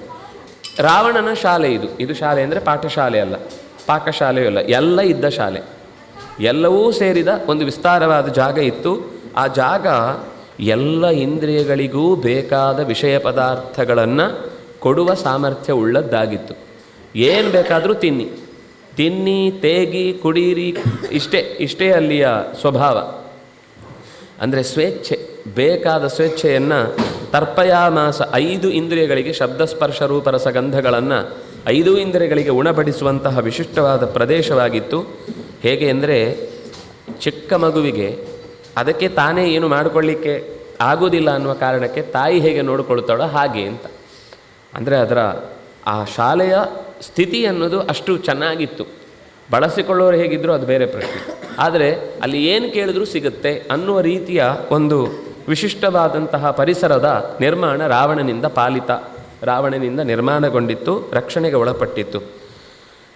ಹನುಮಂತನಿಗೆ ಸ್ವಲ್ಪ ಚಿಂತೆ ಹತ್ತಿತಂತೆ ಸೀತೆಯ ಬಗ್ಗೆ. ಅದಕ್ಕೊಂದು ಉದಾಹರಣೆ ಚಂದ ಕೊಡ್ತಾರೆ. ಏನು ಅಂದರೆ, ಅತ್ಯಂತ ಧೂರ್ತರ ಹಣವನ್ನು ಅಕಸ್ಮಾತಾಗಿ ಸಾಲ ತೆಗೆದುಕೊಂಡ ಮೇಲೆ ಪ್ರತಿ ಕ್ಷಣಕ್ಕೂ ಕೂಡ ಅವನಿಗೆ ಹೇಗೆ ಚಿಂತೆ ಬಾಧಿಸುತ್ತೋ, ಸೀತೆ ಅನ್ನುವಂತಹ ಒಂದು ಮಹಾಧನವನ್ನು ಕಳ್ಕೊಂಡ ಬಳಿಕ ರಾಮಚಂದ್ರನಿಗೆ ಅದನ್ನು ಒಪ್ಪಿಸಬೇಕು ಅನ್ನೋ ಯೋಚನೆಯಲ್ಲಿ ಇದ್ದವನಂತೆ ಅತ್ಯಂತ ಧೂರ್ತನಾದ ರಾವಣನ ಕಡೆಯಿಂದ ಅದು ಅಪಹೃತವಾದದ್ದು. ಅದರಿಂದ ಅದನ್ನು ಮರಳಿ ಪಡೀಬೇಕು, ಆ ಸಂಪತ್ತನ್ನು ನಾವು ಮರಳಿ ತಗೊಳ್ಬೇಕು. ಆದರೆ ನಮ್ಮ ಹತ್ರ ಅಂತಹ ನೇರವಾದ ಉಪಾಯ ಇಲ್ಲ, ಆ ಅವಕಾಶ ಇಲ್ಲ. ಆಗ ಹೇಗೆ ಚಿಂತಾಬಾಧಿತನಾಗ್ತಾನೋ ಹಾಗೆ ಚಿಂತೆಯ ಬಾಧೆಗೆ ಒಳಗಾದವನಂತೆ ಕಂಡಿದ್ದ ರಾವಣನ ಪರಿಸರದ ಎಲ್ಲವನ್ನೂ ಗಮನಿಸ್ತಾ ಮಧ್ಯರಾತ್ರಿಯ ಹೊತ್ತಿಗೆ ಪಾನ ನಿದ್ರಾವಶಂಗತಂ, ಎಲ್ಲ ಜನ ಚೆನ್ನಾಗಿ ಕುಡಿದು ಮಲ್ಕೊಂಡು ಬಿಟ್ಟಿದ್ದಾರೆ. ಆಟ ಆಡಿ ಆಡಿ ಸುಸ್ತಾಗಿ ರಾತ್ರವೂ ಸುಶ್ವಾಪ ಬಲವತ್ತದ. ಈ ತುಂಬ ಹೊತ್ತು ನಿದ್ದೆ ಕೆಟ್ಟ ಮೇಲೆ ನಿದ್ದೆ ಬಂದರೆ ಹೇಗಿರ್ತಾರೆ ಅಂತ ಅವರಿಗೂ ಗೊತ್ತಿರೋದಿಲ್ಲ. ಪಕ್ಕದಲ್ಲಿದ್ದವನು ಶತ್ರು ಆದರೂ ಅವನ ತೊಡೆ ಮೇಲೇನೆ ಮಲಗಿರ್ತಾನೆ. ಅದಕ್ಕಿಂತ ಮುಂಚೆ ಜೋರು ಜಗಳ ಆಡಿ ಆಡಿ ಆಡಿ ಸುಸ್ತಾಗಿ ಮಲಗಿರ್ತಾರೆ. ಮಲಗುವಾಗ ಇಬ್ಬರು ಒಟ್ಟಿಗೆ, ಅವನಿಗೆ ಇವನು ತಲೆದಿಂಬು, ಇವನಿಗೆ ಅವನು ತಲೆದಿಂಬು, ಇಬ್ಬರು ಒಬ್ಬರು ತಲೆ ಮೇಲೆ ಒಬ್ಬರು ಕಾಲು ಒಬ್ಬರು ತೈ ಹಾಕಿಕೊಂಡು ಮಲ್ಕೊಂಡ್ಬಿಟ್ಟಿರ್ತಾರೆ ಅನ್ನೋದು ಹೇಗೋ ಹಾಗೆ ಇಲ್ಲಿ ಎಲ್ಲರೂ ಒಂದೊಂದು ರೀತಿಯಲ್ಲಿ ಬಿದ್ದು ಬಿಟ್ಟಿದ್ದಾರೆ. ಅದನ್ನು ಒಂದು ಅಧ್ಯಾಯ ಪೂರ್ತಿ ಹೇಗಿದ್ರು ಅಂತ ವರ್ಣನೆ ಮಾಡ್ತಾರೆ. ಆ ವರ್ಣನೆ ಮಾಡುವುದರ ಉದ್ದೇಶ ಏನಂದರೆ ಅವರು ಉಪಯೋಗಿಸ್ತಾ ಇದ್ದ ವಸ್ತುಗಳ ಪರಿಚಯ ಆಗುತ್ತೆ, ಅದು ಏನೇನು ಸ್ಥಿತಿ ಇರುತ್ತೆ ಅನ್ನೋದನ್ನು, ನಮ್ಮಲ್ಲಿ ಹೇಗೆ ಮಲಗುವಾಗ ತಲೆಗಿಂಬು ಬೇಕು ಅಂತ ಹಠ ಮಾಡಿ ಹಾಕ್ಕೊಂಡು ಮಲ್ಕೊಂಡಿರ್ತಾರೆ, ರಾತ್ರಿ ಕಾಲಲ್ಲಿ ಅದರ ಮೇಲೆ ಇರುತ್ತೆ. ಉಳಿದಿದ್ದೆಲ್ಲ ಇಡೀ ಗಡಿಯಾರ, ಇಡೀ ದಿವಸದ ಎಷ್ಟೊತ್ತಿಂದ ಎಷ್ಟೆಷ್ಟು ಟೈಮ್ ಆಯಿತು, ಮಧ್ಯರಾತ್ರಿ ಆದರೆ ಇಷ್ಟೊತ್ತಾಯಿತು, ಬೆಳಗ್ಗೆ ಆದರೆ ಇಷ್ಟೊತ್ತಾಯಿತು ಅಂತ ತೋರಿಸುವ ರೀತಿಯಲ್ಲಿ ಸುತ್ತಾಡ್ತಾ ಇರ್ತಾರೆ. ಹಾಗೆ ಇಡೀ ಆ ಪರಿಸರ ಹೇಗಿತ್ತು ಅಂದರೆ ಎಲ್ಲ ಚೆಲುವೇರೆ ಬಿದ್ದಿದ್ದವರು, ಕುಡಿದು ಮಲ್ಕೊಂಡವರು, ಆಕಾಶದಿಂದ ಉದುರಿ ಬಿದ್ದ ತಾರೆಗಳಂತೆ, ನಡುವೆ ಮೆರೆಯುವ ಚಂದ್ರನಂತೆ ರಾವಣನ ಸುತ್ತ ಹೆಣ್ಣು ಮಕ್ಕಳಿದ್ದರು. ಎಲ್ಲರೂ ಮಲಗಿದ್ದಾರೆ. ಇಮಾಸ್ತಾಹ ಸಂಗತಾಹ ಕೃಷ್ಣಾಹ ಇತಿಮೇನೇ ಹರಿಸ್ತದ. ಇವರೆಲ್ಲ ಆಕಾಶದಿಂದ ಉದುರಿ ಬಿದ್ದ ಪುಣ್ಯ ಕಳ್ಕೊಂಡ ಮೇಲೆ, ಪುಣ್ಯ ಖಾಲಿ ಆದ ಮೇಲೆ ಟೂಟ್ನಾತಾರ ಅಂತ ಹೇಳ್ತಾರಲ್ಲ, ಮೇಲಿನಿಂದ ಈ ಎಷ್ಟೇ ಉತ್ತಮ ಜೀವ ಆಗಿದ್ದರೂ ಕೂಡ ಸ್ವರ್ಗದ ಪುಣ್ಯ ಮುಗಿಯಿತು ಅಂದರೆ ಯಯಾತಿಯನ್ನು ಕೆಳಗೆ ಹಾಕಿದ್ದು. ಅದರಿಂದ ಯಾರನ್ನು ಅಂಥವ್ರು ಬೀಳುವಾಗ ಬೆಳಕಾಗಿ ಬೀಳ್ತಾರೆ ಭೂಮಿಯ ಕಡೆಗೆ. ಆ ಬೆಳಕಾಗಿ ಬೀಳುವುದನ್ನು ಇಲ್ಲಿ ಎಲ್ಲ ಒಟ್ಟಿಗೆ ತಂದು ರಾಶಿ ಹಾಕಿದಾಗ ಕಾಣಿಸ್ತದೆ. ಎಲ್ಲ ತಾರೆಗಳು ಇಲ್ಲಿ ಬಂದು ಬಿದ್ದಿದ್ದಾವೆ ಅನ್ನುವಷ್ಟು ಚಂದದ ಹೆಣ್ಣು ಮಕ್ಕಳ ಪರಿಸರದ ನಡುವೆ ಅದು 27 ಆದರೆ ಇಲ್ಲಿ ಲೆಕ್ಕ ಇಲ್ಲದಷ್ಟು ಹೆಣ್ಣು ಮಕ್ಕಳು ಅವನ ಸುತ್ತ ಬಿದ್ದಿದ್ದಾರೆ. ವ್ಯಾವೃತ್ತ ಗುರುಪೀನಸ್ರಕ್ ಪ್ರಕೀರ್ಣ ವರಭೂಷಣಾ ಪಾನವ್ಯಾಯಾಮ ಕಾಲೇಶು ನಿದ್ರಾಪಹೃತ ಚೇತಸಃ. ಅದು ವರ್ಣನೆಯ ಸೂಕ್ಷ್ಮವನ್ನು ಸುಮ್ಮನೆ ಒಂದೆರಡು ಗಮನಿಸುವುದಾದರೆ, ತಿಲಕ ಅದೆಲ್ಲೋ ಕೆನ್ನೆಗೆ ಬಂದು ಅಂಟ್ಕೊಂಡ್ಬಿಟ್ಟಿತ್ತಂತೆ, ಹಣೆಗಿಟ್ಟಿದ್ದು ಜಾರೋಗಿತ್ತು. ಇನ್ನು ಕೆಲವರ ಮೈ ಮೇಲೆ ಆಭರಣಗಳಿರಲಿಲ್ಲ, ಆದರೆ ಇವರು ಆಭರಣ ಹಾಕ್ಕೊಂಡಿದ್ರು ಅಂತ ಗೊತ್ತಾಗುವ ಹಾಗೆ ಆ ಎದೆ ಮೇಲೆ ಅಪ್ಪಚ್ಚಿಯಾಗಿ ಒಬ್ಬರ ಮೇಲೆ ಒಬ್ಬರು ಬಿದ್ದು ಆಭರಣಗಳು ಸ್ವಲ್ಪ ಹೊತ್ತು ಎಲ್ಲೋ ಮಲ್ಕೊಂಡಿದ್ದಾರೆ, ಪಕ್ಕಕ್ಕೆ ಸರಿದಿದ್ದಾರೆ. ಅವನು ಎಳೆಯುವಾಗ ಅವರ ತಲೆ ಕೂದಲು ಸಿಕ್ಕಿ ಆ ಆಭರಣ ಕಿತ್ಕೊಂಡು ಬಂದಾಗ ಅಲ್ಲಿ ಆಭರಣದ ಚಿತ್ರ ಹಾಗೆ ಎದೆ ಮೇಲೆ ಹಾಗೆ ಚಿತ್ರ ಮೂಡಿತ್ತಂತೆ. ಕೈಗೆ ಹಾಕಿದ ವಂಕಿ, ತೋಳಿಗೆ ಹಾಕಿದಂತಹ ಬಂದಿ, ಇದೆಲ್ಲವೂ ಕೂಡ ಜಾರಿ ಹೋದರೂ ಕೂಡ ಆ ಹೊತ್ತಿನಲ್ಲಿ ಹಿಂದೆ ಇಂಥ ಆಕೃತಿಯದ್ದೇ ತೋಳು ಬಂದಿ ಇತ್ತು ಅಂತ ಗೊತ್ತಾಗುವ ಹಾಗೆ ಆಭರಣಗಳು ಅಲ್ಲಿ ಕಾಣಿಸ್ತಾ ಇದ್ದವು. ಅಂದರೆ ಈ ಥರ ಇಡೀ ಒಂದೊಂದು ರೀತಿಯ ವಿಚಿತ್ರವಾದ ವರ್ತನೆಗಳಿಂದ ಆ ಬಟ್ಟೆಗಳೆಲ್ಲ ಜಾರಿ ಹೋಗಿ ಕೆಲವರು ಎಲ್ಲೋ ಕಳ್ಕೊಂಡ್ಬಿಟ್ಟಿದ್ದಾರೆ. ಇನ್ನು ಕೆಲವರಿಗೆ ಮಲಗಿಬಿಟ್ಟಿದ್ದಾರೆ, ನಿದ್ದೆ ಬರ್ತಿಲ್ಲ, ಅವರದ್ದೇ ಬಟ್ಟೆ ತೆಗೆದು ಮಡಚಿ ತಲೆ ಅಡಿಗಿಟ್ಕೊಂಡು ಮಲ್ಕೊಂಡಿದ್ದಾರೆ ಅಷ್ಟೇ. ಉಡುವ ಬಟ್ಟೆಯನ್ನೇ ಸುತ್ತಿ, ಯಾಕಂದರೆ ನಿದ್ದೆ ಬರಬೇಕೀಗ. ನಿದ್ದೆ ಬಂದಾಗ ಬೇರೆ ಯಾವುದು ಲೆಕ್ಕಕ್ಕೆ ಬರೋದಿಲ್ಲ, ತಲೆ ಅಡಿಗೆ ಏನಾದರೂ ಬೇಕೀಗ. ಕೈ ಹಿಡ್ಕೊಂಡಿದ್ದಾರೆ, ಉದ್ದಕ್ಕೆ ಮಲಗಿದರೆ ಅದರ ಮೇಲೆ ಇನ್ನೂ 15 ಜನ ಮಲಗಿದಾರಂತೆ ಆಚೆಯಿಂದ ಈಚೆಗೆ ಇವನ ಕೈ ಮೇಲೆ. ಇವನೊಂದು ತನಗೆ ಕೈಗೆ ಬೇಕು ಅಂತ ಮಲಗಿದರೆ, ಇವಳೊಬ್ಬಳು ಮಲಗಿದರೆ ಅವಳ ಕೈ ಮೇಲೆ ಉಳಿದವರೆಲ್ಲೂ ತಲೆ ಇಟ್ಟಿದ್ದಾರೆ. ಅಂದರೆ ಇದೆಲ್ಲವೂ ಯಾವುದೋ ಪುಷ್ಪದ ಮಾಲೆಯನ್ನು ಜೋಡಿಸ್ಲಿಕ್ಕೆ ಹಗ್ಗ ಕಟ್ಟಿದ ಹಾಗೆ ಎಲ್ಲರ ತಲೆ ಇವಳ ಕೈಯಲ್ಲಿ ಸೇರಿಕೊಂಡ ಹಾಗೆ ಕಾಣಿಸ್ತಾ ಇತ್ತು ಅಂತ. ಅತ್ಯರ್ಥಂ ಸಕ್ತ ಮನಸಃ ರಾವಣೇತಾವರ ಸ್ತ್ರೀಯ ಅಸ್ವತಂತ್ರಾ ಸಪತ್ನೀನಾಂ ಪ್ರಿಯಮೇವಾಚರನ್ಸ್ತದಾ. ಆ ಹೊತ್ತಿನಲ್ಲಿ ಪರಸ್ಪರ ಸವತಿಯರೇ ಆಗಿದ್ದರೂ ಕೂಡ ಅಸ್ವತಂತ್ರರಾಗಿದ್ದರು, ಅವ್ರಿಗೇನು ಸ್ವಾತಂತ್ರ್ಯ ಇಲ್ಲ. ಈಗ ಗಂಡನ ಹತ್ರ ಏನಾದರೂ ಹೇಳಿ ದಕ್ಕುತ್ತೆ ಅಂತಾದಾಗ ಸವತಿಯರ ಪರಸ್ಪರ ಚುಚ್ಚಿಕೊಡುವಿಕೆ ಜಾಸ್ತಿ ಇರುತ್ತೆ. ಅವಳನ್ನು ಕಂಡ್ರೆ ಇವರಿಗಾಗಲ್ಲ, ಇವಳನ್ನು ಕಂಡ್ರೆ ಅವರಿಗಾಗಲ್ಲ ಅಂತ ಗಂಡನ ಹತ್ರ ದೂರ ಹೇಳಲಿಕ್ಕಾಗುತ್ತೆ. ಇಲ್ಲಿ ಗಂಡನ ಹತ್ರ ದೂರ ಹೇಳೋ ಪರಿಸ್ಥಿತಿ ಇಲ್ಲ, ಅವ್ರು ಹೇಳಿದಾಗ ಕೇಳಬೇಕು, ಅಸ್ವತಂತ್ರರಷ್ಟೇ. ಅದರಿಂದಾಗಿ ಎಲ್ಲರೂ ಒಂದೇ ಥರದ ಸಮಸ್ಯೆಗೆ ಒಳಗಾದವರಾದ್ರಿಂದಾಗಿ ಪರಸ್ಪರ ಸವತಿಯರಾದರೂ ಕೂಡ ಒಬ್ರಿಗೊಬ್ಬರು ಸಹಾಯ ಮಾಡಿಕೊಂಡು ಬದುಕ್ತಾ ಇದ್ರು. ಅವ್ರಿಗೆ ಇವ್ರು ಸಹಾಯ ಮಾಡೋದು, ಇವ್ರಿಗೆ ಅವ್ರು ಸಹಾಯ ಮಾಡೋದು, ಹೀಗೆ ಪರಸ್ಪರ ಸಹಾಯಕರಾಗಿ ಬದುಕುವ ಸ್ಥಿತಿಯಲ್ಲಿ ಆ ಎಲ್ಲ ಹೆಣ್ಣು ಮಕ್ಕಳು ಪ್ರಮದಾಹ ಶಿಷ್ಯಿರೇ ಮಲಗಿದರು. ಶೇತೆ ಅಂತ ಧಾತು, ಶಿಷ್ಯಿರೇ ಮಲಗಿದರು, ಎಲ್ಲರೂ ಮಲಗಿದ್ರು. ಅಲ್ಲಿ ಪರಸ್ಪರ ಒಬ್ರಿಗೊಬ್ಬರು ಹಿತ ಮಾಡಿಕೊಂಡು ಮಲಗಿದ್ದಾರೆ. ಊರು ಪಾರ್ಶ್ವ ಕಟಿ ಪೃಷ್ಠಂ ಅನ್ಯೋನ್ಯಸ್ಯ ಸಮಾಶ್ರಿತಾ, ತೊಡೆ ಎದೆ ತೋಳು ಸೊಂಟ ಬೆನ್ನು ಒಬ್ಬರನ್ನೊಬ್ಬರು ಈ ದಿಂಬುಗಳೇ ಇರಲಿಲ್ಲ. ಒಬ್ಬರ ಕಾಲು, ಒಬ್ಬರ ಎದೆ, ಒಬ್ಬರ ಹೊಟ್ಟೆ, ಒಬ್ಬರ ತಲೆ, ಒಬ್ಬರ ಕೈ, ಒಬ್ಬರ ಕಾಲು, ಅವರಿಗೆ ಅವರವರದ್ದೇ ಅದದೇ ತಲೆಗಿಂಬಾಗ್ಬಿಟ್ಟಿದೆ. ಮಲಗುವಾಗ ಸ್ವಲ್ಪ ಉಸಿರು ಕಟ್ಟಿದಾಗುತ್ತೆ, ಸ್ವಲ್ಪ ಎಲ್ಲಿ ಎತ್ತರ ಸಿಗುತ್ತೋ ಅಲ್ಲಿ ಮಲ್ಕೊಂಡ್ಬಿಡುತ್ತೆ. ಹಾಗೆ ಸಿಕ್ಕಿದ್ದನ್ನೆಲ್ಲ ಸಮಾಶ್ರಿತಾ ಪರಸ್ಪರ ನಿವಿಷ್ಟಾಂಗ್ಯ, ಒಬ್ಬರ ಕಾಲು ಕೈ ಎಲ್ಲಿ ಯಾರ ಮೇಲಿದೆ, ಯಾರನ್ನು ತುಳಿತಾ ಇದ್ದಾರೆ, ಯಾರ ಮೇಲೆ ಯಾರು ಕೆಳಗೆ, ಇದು ಎಂಥದ್ದು ಗೊತ್ತಿಲ್ಲದ ಹಾಗೆ ವರಸ್ತ್ರೀಯ ಎಲ್ಲರೂ ಬಿದ್ದಿದ್ದಾರೆ. ಹೀಗೆ ಇಡೀ ಆ ಅಧ್ಯಾಯ ಪೂರ್ತಿ ರಾಕ್ಷಸಿಯರ ಗಂಧರ್ವರ, ಅಲ್ಲಿ ಹೇಳ್ತಾರೆ ರಾಜರ್ಷಿ ಪಿತೃದೈತ್ಯಾನಾಂ ಗಂಧರ್ವಾಣಾಂಚ ಯೋಷಿತಃ. ಕೆಲವು ರಾಜಮನೆತನದ ಹೆಣ್ಮಕ್ಳಿದ್ದಾರೆ, ಕೆಲವು ಋಷಿ ಮನೆತನದ ಹೆಣ್ಮಕ್ಳಿದ್ದಾರೆ, ಪಿತೃದೇವತೆಗಳ ಹೆಣ್ಮಕ್ಳಿದ್ದಾರೆ, ದೈತ್ಯರ ಹೆಣ್ಮಕ್ಳಿದ್ದಾರೆ, ಗಂಧರ್ವರ ಹೆಣ್ಮಕ್ಳಿದ್ದಾರೆ, ರಾಕ್ಷಸನ ಮನೆತನದ ಹೆಣ್ಮಕ್ಳಿದ್ದಾರೆ. ಕನ್ಯಾ ತಸ್ಯ ಕಾಮವಶಂಗತ, ಇವರು ಎಲ್ಲರೂ ಅವನ ಕಾಮಕ್ಕೆ ತುತ್ತಾಗಿ ಬಿಟ್ಟಿದ್ರು, ಬಲಿಯಾಗಿ ಬಿಟ್ಟಿದ್ರು. ಆದರೆ ಅಷ್ಟೇ ಆಗದೆ ಅದು ಮುಂದುವರೆದೇನಾಯಿತು ಅಂದರೆ, ಅವರಿಗೆ ಬೇರೆ ದಿಕ್ಕಿಲ್ಲದೆ ರಾವಣನನ್ನೇ ಒಲಿಸಿಕೊಳ್ಳುವ ಅನಿವಾರ್ಯತೆ ಇತ್ತು. ಬದುಕಬೇಕು ಅಥವಾ ಮುಂದುವರಿಬೇಕು, ಬೇಕಾದ್ದನ್ನು ದಕ್ಕಿಸಿಕೊಳ್ಬೇಕು ಅಂದರೆ ಅವನು ಹೇಳಿದ ಹಾಗೆ ಕೇಳಬೇಕು. ಅದಕ್ಕೋಸ್ಕರ ಅವನನ್ನು ಪ್ರೀತಿಸ್ಲಿಕ್ಕೆ ಶುರು ಮಾಡಿದರು. ಎಲ್ಲರೂ ಕೂಡ ಬಿಟ್ಟಾಗಿತ್ತು. ಮೋಹಿತಾ ಅಂದರೆ ಅವನು ಆಮೇಲೆ ಅವರ ಮನಸ್ಸನ್ನು ನಿಧಾನಕ್ಕೆ ವಶಪಡಿಸ್ಕೊಂಡು ಬಿಟ್ಟಿದ್ದ. ಮೊದಲು ಅವರು ವಿರೋಧಿಸಿದ್ರು ಕೂಡ ಆಮೇಲೆ ಕೆಲವರೆಲ್ಲ ಯುದ್ಧ ಕಾಮೇನತಾ ಸರ್ವಾಹ ರಾವಣೇನ ಹೃತಾ ಸ್ತ್ರೀಯ, ಅವನಿಗೊಂದು ಯುದ್ಧ ಮಾಡೋ ಹುಚ್ಚಿತ್ತು. ಹೇಗೆ ದಂಭೋದ್ಭವನೋ ಹಾಗೆ ಇವನು ಯಾರ ಹತ್ರ ಆದರೂ ನನಗೆ ಯುದ್ಧ ಬೇಕು ಅಂತ ಎಲ್ಲರ ಹತ್ರ ಹೋಗಿ ಯುದ್ಧ ಕೇಳೋದು, ನನಗೆ ಯುದ್ಧ ಕೊಡಿ ಅಂತ. ಯುದ್ಧ ಕೇಳಿ ಕೇಳಿ ಕೇಳಿ ಸಾಕಾಗಿ ಕೊಡದೇ ಇದ್ದಾಗ ಸುಮ್ಮನೆ ಯುದ್ಧಕ್ಕೆ ಹೋಗೋದು, ಒಬ್ಬರ ಮೇಲೆ ಅವರನ್ನು ಸೋಲಿಸೋದು, ಅವರ ಹೆಣ್ಮಕ್ಳನ್ನು ಹೇಳ್ಕೊಂಡು ಬರೋದು. ಅವ್ರು ಆಮೇಲೆ ಆದರೂ ಬರ್ತಾರಾ ಅಂತ, ಅಥವಾ ಹೆಣ್ಮಕ್ಳನ್ನು ಹೋಗಿ ಹೇಳ್ಕೊಂಡು ಬರೋದು, ಆ ರಾಜ ಯಾರಾದರೂ ಯುದ್ಧಕ್ಕೆ ಬರ್ತಾನ ಅಂತ ನೋಡೋದು. ಆದರೆ ಯಾರು ವಾಪಸ್ ಮರಳಿ ರಾವಣನ ಹೆಸರು ಕೇಳಿದ ಮೇಲಂತೂ ಇದು ನಮ್ಗೆ ಸಂಬಂಧಪಟ್ಟ ಸಂಗತಿ ಅಲ್ಲ ಅಂತ ಮಕ್ಕಳನ್ನು ಮರೀತಿದ್ರು ಹೊರತು ಅವನ ಹತ್ರ ಎದುರಿಸಿ ಯುದ್ಧಕ್ಕೆ ಹೋಗ್ತಿರಲಿಲ್ಲ. ಹಾಗಾಗಿ ಯುದ್ಧ ಕಾಮೇನ ಹೃತಾಹ ಸ್ತ್ರೀಯ, ಅಪಹರಿಸಲ್ಪಟ್ಟಂಥ ಹೆಣ್ಣುಮಕ್ಕಳು ಇವರೆಲ್ಲ. ಆದರೆ ಮುಂದೆ ಅವರೆಲ್ಲರೂ ಸಮದಾಹ ಮದನೇನೈವ ಮೋಹಿತಾಹ, ಅವನ ಸಾಮರ್ಥ್ಯ, ಅವನು ತೋರಿಸ್ತಾ ಇದ್ದಂತಹ ಕೆಲವೆಲ್ಲ ಮೋಸದ ಪ್ರೀತಿ, ಇದಕ್ಕೆಲ್ಲ ಬಲಿಯಾಗಿ ನಮ್ಮನ್ನು ತುಂಬ ಇವನು ಇಷ್ಟಪಡ್ತಾನೆ ಅಂತ ಭಾವಿಸಿ ಎಲ್ಲರೂ ಅವನಿಗೆ ಮನಸ್ಸು ಸೋತು ಅವನ ವಶದಲ್ಲಿ ಮರೆತು ಬಿಟ್ಟಿದ್ರು, ಮೈ ಮರೆತು ಬಿಟ್ಟಿದ್ರು. ಆದರೆ ಇದರಲ್ಲಿ ಈ ಎಲ್ಲರಿಗಿಂತ ಬೇರೆಯಾಗಿ ಉಳಿದಿದ್ದವಳು ಸೀತೆ ಒಬ್ಬಳೆ. ಬೇರೆ ಎಲ್ಲರೂ ಅವನ ಸ್ವಲ್ಪ ದಿವಸ ಹೋದ್ಮೇಲೆ ಇದ್ದದ್ದನ್ನು ಅಡ್ಜಸ್ಟ್ ಮಾಡಬೇಕು ಅಂತ ಅನ್ನುವ ಸ್ಥಿತಿ ಸಾಮಾನ್ಯ ಸಹಜವಾಗಿ ಬರುತ್ತೆ. ಆಶ್ರಯ ಬೇಕು, ಆಶ್ರಯ ಇಲ್ಲ ಅಂತ ಅಂದಾಗ ಮುಂದಿನ ಬದುಕು ಕಷ್ಟ.